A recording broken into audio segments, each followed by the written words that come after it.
அல் மர்உ மஅ மன் அஹப், யார் ஒருவன் யாரை நேசிக்கிறானோ அவர்களோடு தான் இருப்பான். மரணித்தால் யாரோடு இருக்கலாம்? ரசூலோடு இருக்கலாம். நாம் மரணித்தால் யாரை பார்ப்போம்? யாரை நேசிக்கிறோமோ அவர்களோடு நாம் இருப்போம். யாரை நாம் நேசிக்கிறோம்? சொல்லலாம் நாவுகளால், நான் அல்லாஹுடைய தூதரைத்தான் நேசிக்கிறேன் என்று. நேசம் என்பது சொல்லல்லவே, அது செயலாயிற்றே. நேசம் என்பது அஷ்ஹது அன்ன முஹம்மது ரசூலுல்லாஹ் என்று சாட்சி கூறுவதில்லையே. நேசம் என்பது அஷ்ஹது அன்ன முஹம்மது ரசூலுல்லாஹ்வை வாழ்வுபடுத்ததாயிற்று.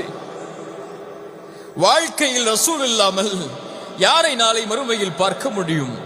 நாம் மரணித்தால் யாரோடு இருப்போம்?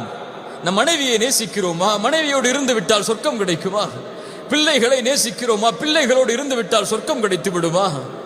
யாரை நேசிக்க வேண்டும்? நம்முடைய உள்ளங்கள் யாரை வாழ்வாக கொள்ள வேண்டும்?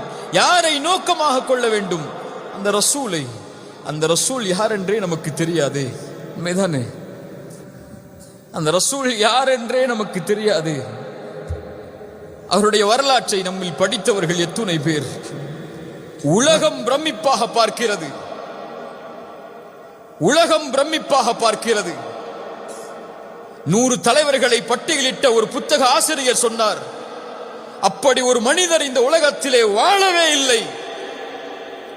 குடும்பத்தோடு ஆட்சியை நிர்வகித்துக் கொண்டு, பொருளாதாரத்தை நிர்வகித்துக் கொண்டு, சமூகத்தை வழிநடத்தி, தோழர்களை வழிநடத்தி, மனைவிக்கும் பிள்ளைகளுக்கும் கடமைகள் செய்து, அரசியலை நிர்ணயித்து, ஆட்சியை நிர்ணயித்து, போர்க்களங்களில் கலந்து கொண்டு, சமூகம், அரசியல், குடும்பம் என எல்லா துறைகளிலும் இருந்த ஒரு தலைவரை இவரை போன்று உலகம் காணவில்லை.